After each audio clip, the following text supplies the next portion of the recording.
Hello drama lovers and welcome back to my channel and don't forget to subscribe my channel. तो इस episode के start में हमें मोमयोंग को दिखाते हैं जिसे बांधा होता है और उसे किसी चेयर के साथ नहीं बल्कि हवा में बांधा होता है। मोमयोंग को होश आती है तो उसे सब कुछ याद आने लगता है कि स्कारमैन के पास आरो थी और जब मोमयोंग खंजर पकड़ के स्कारमैन को कह रहा था कि अगर तुम्हें इतनी हिम्मत है तो मुझे मार डालो, लेकिन अगर तुमने उसे हाथ लगाया तो मैं तुम्हें जिंदा नहीं छोड़ूंगा। और इतने में ही पीछे से स्कारमैन का आदमी मोमयोंग को डंडा मार देता है जिसकी वजह से वो बेहोश हो जाता है और फिर जब उसकी आंख खुलती है तो वैसे बंधा हुआ होता है। मोमयोंग के सर पे दर्द हो रही होती है तो वह कहता है कि अब ये मेरे सर पे क्या हुआ है और फिर उसे आरो का ख्याल आता है। मोमयोंग हिलते हुए अपनी दूसरी तरफ देखता है तो मैकजॉन को भी वहीं पर बांधा हुआ होता है तो कहता है कि अब ये यहाँ पर क्या कर रहा है। मैकजॉन को होश आती है तो वो चिल्लाने लगता है कि ये मैं कहाँ पर हूँ। तो मोमयोंग उससे कहता है कि हिलना बंद करो और मुझे ये बताओ कि तुम मेरा पीछा क्यों कर रहे थे। तो मैकजॉन कहता है कि तुम्हारा पीछा, वो हमने एक जैसे कपड़े पहने हुए हैं तो मुझे लगा कि शायद हम दोनों ने एक ही जगह जाना है, लेकिन तुम शायद उस लड़की का पीछा कर रहे थे।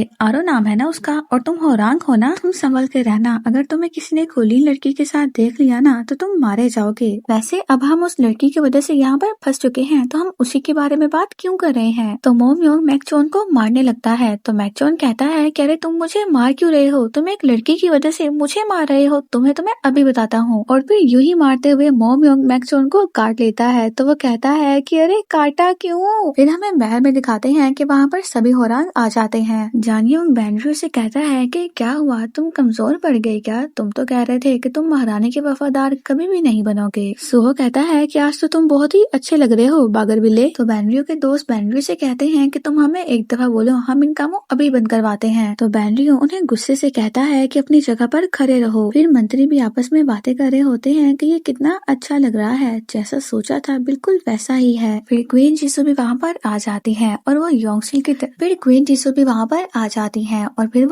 की तरफ देखते हुए कहती हैं कि देखो ये है मेरे होरांग जिन्हें मैंने तैयार किया है, और अब तुम एक लम्हे के लिए भी ये बात मत भूलना कि तुम्हारे बेटे की जिंदगी अब मेरे हाथों में है। तो योंगसिल कहता है कि इतनी जल्दी खुशियाँ मत मनाइए महारानी जी, मैं महाराज को ढूंढ निकालूंगा और उनसे उनके ताज को छीन लूंगा। क्वीन जीसू मोमयोंग की जगह देखती है जो खाली होती है तो वो मोमयोंग से पूछती है कि वो लड़का कहाँ है। तो वो कहती है कि वो अभी तक यहाँ पर नहीं आया है। और रांग मास्टर मैकजॉन की जगह देखते हैं तो कहते हैं कि पता नहीं कहाँ मर गया ये कमबख्त। फिर मैकजॉन को दिखाते हैं जिसे पता चलता है कि यार वो मोमयोंग की बहन है। तो वो कहता है कि तुम्हारी बहन है वो सच में। तो मोमयोंग कहता है कि हाँ वो मेरी बहन है, लेकिन तुम्हारा इससे क्या लेना देना। तो मैकजॉन कहता है कि पहले यहाँ से बाहर निकलने का रास्ता ढूंढते हैं, उसके बाद हम इस बारे में बात करेंगे। फिर दोनों ही एक दूसरे के साथ उलझ चुके होते हैं तो घूम के पहले एक दूसरे से अलग होते हैं। फिर मोमयोंग वहाँ पर गोश्त देखता है तो कहता है कि पहले तो मुझे लगा था कि ये कोई भट्टी होगी, लेकिन अब तो देखने से लग रहा है कि ये किसी कसाई की दुकान है, यहाँ पर कोई मासूम जानवर मारा जाता होगा, लेकिन शायद अब हमारी बारी है। तो मैकजॉन कांपते हुए कहता है कि क्या। तो मोमयोंग उसे घूरता है तो कहता है कि हाँ बिल्कुल सही कहा। फिर हमें स्कारमैन को दिखाते हैं जो कह रहा होता है कि हमें इतनी जल्दी मोमयोंग को नहीं मारना चाहिए क्योंकि कुछ ही देर बाद हमें उसके अच्छे खासे पैसे मिलने वाले हैं। तो स्कारमैन का आदमी कहता है कि फिर उस दूसरे लड़के का क्या करें, और वो लड़की। तो स्कारमैन कहता है कि सबको मार देते हैं। तो उसका आदमी कहता है कि वो दूसरा नौजवान किसी राजघराने से लगता है। तो स्कारमैन कहता है कि फिर तुम्हारे लिए यही बेहतर होगा कि किसी को उसका कोई नामो निशान ना मिले। फिर सभी होरांग बहुत देर से खड़े होते हैं तो कहने लगते हैं कि अभी किसका इंतजार कर रहे हैं। तो जूयोंग कहता है कि मुझे तो लगता है कि ये बस हमें परेशान करने के लिए ये सब कर रहे हैं। फिर सूहो को दिखाते हैं जो क्वीन जीसू को बहुत देर से देख रहा होता है। तो जांग्युन उसे कहता है कि तुम्हारे दिमाग में जो भी चल रहा है उसे यहीं पर रोक दो, वो क्वीन जीसू हैं और जो भी तुम सोच रहे हो ये सब कुछ सिर्फ ओक्ता की कहानियों में ही होता है। तो सूहो कहता है कि तुम क्या कह रहे हो, मुझे कुछ समझ नहीं आ रही। फिर सभी मंत्री भी इंतजार करके थक चुके होते हैं तो मोयोंग कहती है कि महारानी जी अब हम और इंतजार नहीं कर सकते।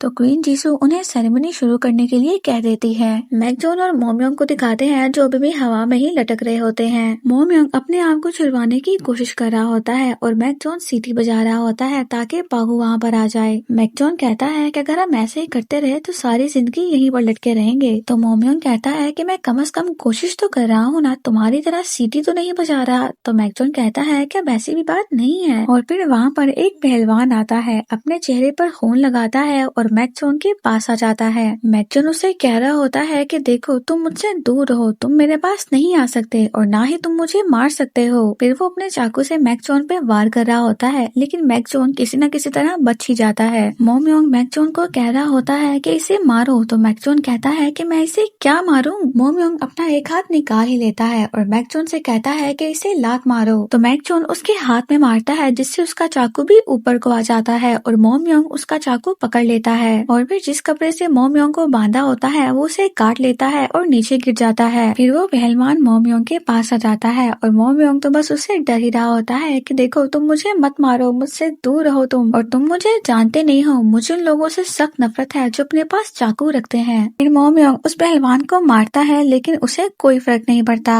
मोमयोंग कहता है कि ये क्या, इसे कुछ भी नहीं हुआ, ये तो कोई राक्षस है। फिर मोमयोंग उठते हुए भागने लगता है। फिर हम स्कारमैन को दिखाते हैं जो आरो के पास आता है और कहता है कि तुम वो भला हो जिसे ये नाचीज पसंद करता है, तो तुम घबराओ मत मेरी जान। मोमयोंग को दिखाते हैं जो बस मार ही खा रहा होता है, तो मैकजॉन कहता है कि मुझे जिंदा रहना पड़ेगा। मोमयोंग टेबल से एक बड़ी सी हड्डी उठाता है और उस आदमी की टांगों में मार देता है और फिर उसके मुंह पे मारता हुआ उसे बेहोश कर देता है। स्कारमैन और उसके आदमियों को भी गिरने की आवाज आती है। मैकजॉन मोमयोंग से कह रहा होता है कि मुझे नीचे उतारो। मोमयोंग कहता है कि तुम हमेशा से ऐसे ही हो क्या, तो मैकजॉन कहता है कि पागल कहेगा, तो मोमयोंग कहता है कि भूल जाओ और जाने लगता है। तो फिर मैकजॉन बोल ही देता है कि मेरी मदद करो, तो फिर मैकजॉन रुक जाता है। फिर हमें महल में दिखाते हैं जहाँ पर होरांग मास्टर को ऑफिशियली होरांग मास्टर बनाया जाता है। होरांग मास्टर कहते हैं कि क्वीन जीसू आपका हुक्म का इक्का कहीं गुम गया है क्या, तो क्वीन जीसू कहती है कि क्या मेरा ही इक्का कहीं गुम गया है, तो होरांग मास्टर कहते हैं कि कहीं वो आंजी का बेटा तो नहीं, तो क्वीन जीसू कहती है कि फिर मुझे बताओ कि तुमने कहाँ छुपाया है उस लड़के को। तो होरांग मास्टर ऊंची आवाज से बोलने लगते हैं कि वो इन सभी रिस्पॉन्सिबिलिटीज को एक्सेप्ट करते हैं। फिर स्कारमैन अपने आदमियों के साथ मोमयोंग और मैकजॉन को देखने के लिए आता है, लेकिन वो दोनों वहाँ पर नहीं होते। स्कारमैन अपने आदमी को भी देखता है जो नीचे गिरा पड़ा होता है। फिर मोमयोंग और मैकजॉन दोनों ही साइड से आते हैं और स्कारमैन और उसके आदमी को मारते हैं। फिर वो दोनों आरो को ढूंढने लगते हैं। आरो भी जिस कमरे में बंद होती है उसके दरवाजे को पाँव से बजा रही होती है। मैकजॉन मोमयोंग से कहता है क्या तुम्हें यकीन है कि वो यहीं पर है, लेकिन यहाँ तो वो कहीं नहीं दिख रही। फिर उन दोनों को आरो की आवाज आती है तो वो आरो के पास जाते हैं। मैकजॉन आरो को खोल रहा होता है तो आरो उसे अपने सर से मारती है और मैकजॉन दूर जाकर गिरता है। फिर मोमयोंग आरो से कहता है कि आरो रुक जाओ, ये मैं हूँ तुम्हारा भाई। मोमयोंग आरो को खोलता है और फिर उससे पूछता है कि तुम ठीक तो हो ना, तो आरो रोने लगती है और कहती है कि मैं बहुत ज्यादा डर गई थी, मुझे तो लगा था कि वो लोग हमें मार ही देंगे। तो मोमयोंग कहता है कि तुम क्यों मरोगी, तुम तो जिंदा हो। तो आरो रोते हुए कहती है कि मैं अपनी नहीं तुम्हारी बात कर रही हूँ, मैं डर गई थी कि कहीं मैं तुम्हें खो ना दूं, अगर तुम्हें कुछ हो जाता तो मुझे बहुत डर लग रहा था और मैं तुम्हें नहीं खोना चाहती। तो मोमयोंग उसके बालों को सहलाता है और उसे हौसला देता है कि चुप कर जाओ। तो मैकजॉन कहता है कि हाँ हाँ हम समझ गए, अब हम चलें यहाँ से जल्दी। इतने में ही उन्हें स्कारमैन के आदमियों की आवाज आती है। तो मोमयोंग कहता है कि मैं इसे खोलता हूँ, लेकिन इतना टाइम नहीं होता है। तो मोमयोंग आरो को अपने कंधे पर उठा लेता है। तो मैकजॉन कहता है कि ये भी सही है, चलो चलते हैं। फिर मैकजॉन मोमयोंग से कहता है कि तुम आगे जाओ, मैं इन लोगों को यहीं पर रोकता हूँ। तो मोमयोंग कहता है कि क्या, तो मैकजॉन कहता है कि तुम जाओ, मैं इन्हें यहीं पर रोकता हूँ। तो मोमयोंग कहता है कि मुझे इस पर बिल्कुल यकीन नहीं है और फिर वहाँ से चला जाता है। मैकजॉन उन सबके सामने आकर खड़ा होता है और कह रहा होता है कि कहाँ हो तुम, सामने आओ ना, और सीटी बजाता है ताकि पाहु आ जाए। तो स्कारमैन कहता है कि ये तुम क्या कर रहे हो चूहे।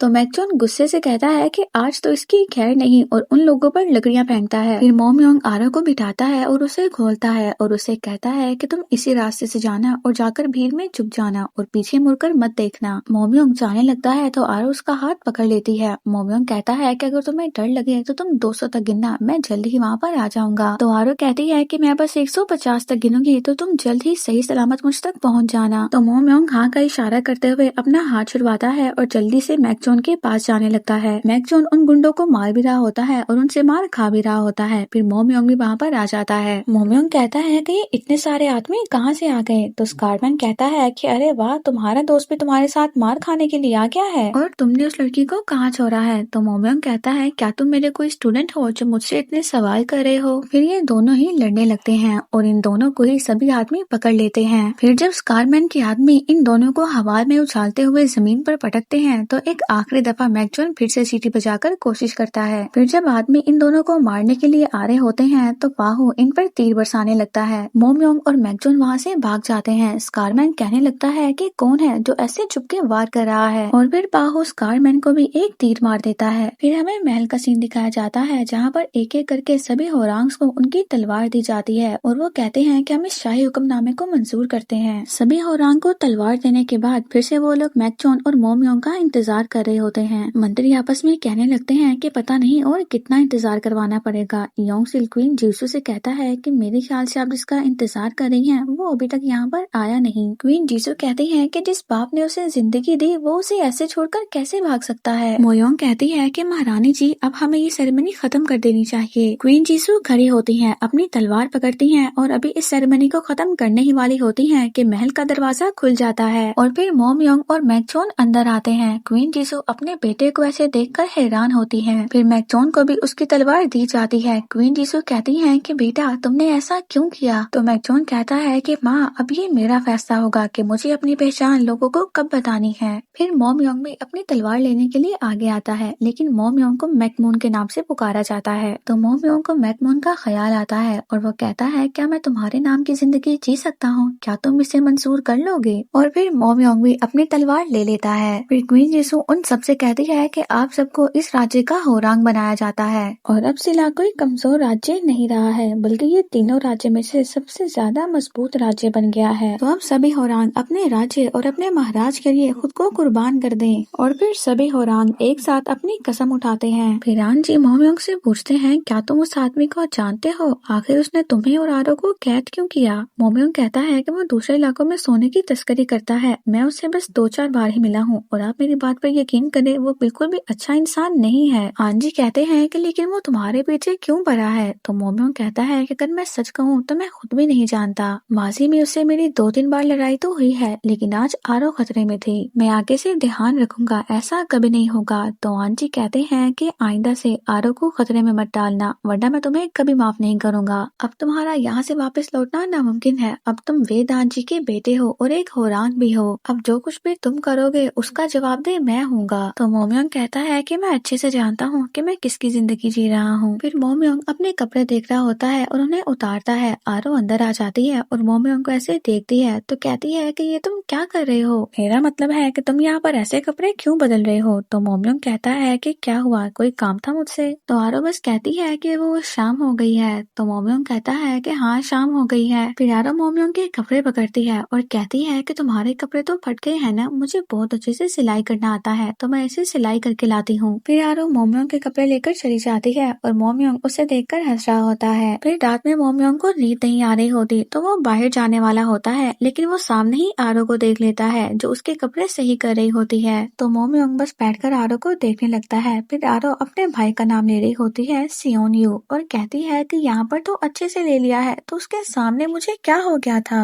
और फिर कपड़ों को देखते हुए कहती है कि आज रात क्या यही करती रहूंगी मैं? तो मोमयोंग उसकी बातें सुन के हंस रहा होता है। फिर जब आरो अचानक से पीछे देखती है तो मोमयोंग छुप जाता है। फिर मोमयोंग अपनी जगह पर लेटकर सोने की एक्टिंग कर रहा होता है। आरो अंदर आती है तो उसको देखती है और कहती है कि शुक्र है ये सो रहा है, मैं तो डर रही थी कि कहीं तुम जाग ना रहे हो। फिर वो मोमयोंग का हाथ पकड़ती है। मोमयोंग के हाथ पर चोट लगी होती है। आरो मोमयोंग की पट्टी उतारती है तो उसका जख्म देखती है। फिर उसे याद आने लगता है कि कैसे मोमयोंग ने उसकी वजह से उस चाकू को पकड़ा था और फिर उसी चाकू से उसे ये जख्म हुआ। आरो कहती है कि क्या मैं तुम्हें कुछ कह सकती हूँ? और मैं जो भी कहूँगी तुम उसे ध्यान से सुनना, लेकिन तुम तो सो रहे हो तो तुम मेरी बात कैसे सुन सकते हो? मोमयोंग का जख्म भी साफ कर रही होती है और मोमयोंग को दर्द हो रही होती है, लेकिन फिर भी वो उठता नहीं है। आरो कहती है कि मेरी जान बचाने के लिए तुम्हारा शुक्रिया। मैं बचपन से ही सोचती थी कि मैं अपनी जिंदगी में कभी भी किसी पर भरोसा नहीं करूंगी, लेकिन मैं तुम पर भरोसा करती हूँ और बहुत ज्यादा भरोसा करती हूँ। मुझे बहुत ज्यादा खुशी होती है कि मेरा एक बड़ा भाई है और मुझे समझ नहीं आती कि ये सही है या फिर गलत, लेकिन क्योंकि अब तुम मेरे बड़े भाई हो तो कभी भी इतना बड़ा रिस्क मत लेना। आरो मोमयोंग के हाथ में पट्टी कर देती है और जाने वाली होती है तो मोमयोंग उसका हाथ पकड़ लेता है और कहता है कि मुझे तुम्हारी फिक्र होती है, मुझे ये डर लगा रहता है कहीं मेरी वजह से तुम्हें कोई चोट ना पहुँचे, और शायद मैं हमेशा इसी तरह से तुम्हें बचाता रहूंगा और तुम मुझ पर भरोसा कर सकती हो। फिर आरो कमरे से बाहर बैठी होती है और सोचती है कि कल वो फिर से चला जाएगा तो मैं तो उसे बहुत देर बाद देख पाऊंगी। और मोमयोंग भी अपना डाइस लिए यूं ही अपने कमरे में बैठा होता है। और भी यहीं पर हमारी आज की एपिसोड कंप्लीट हो जाती है। See you in the next episode.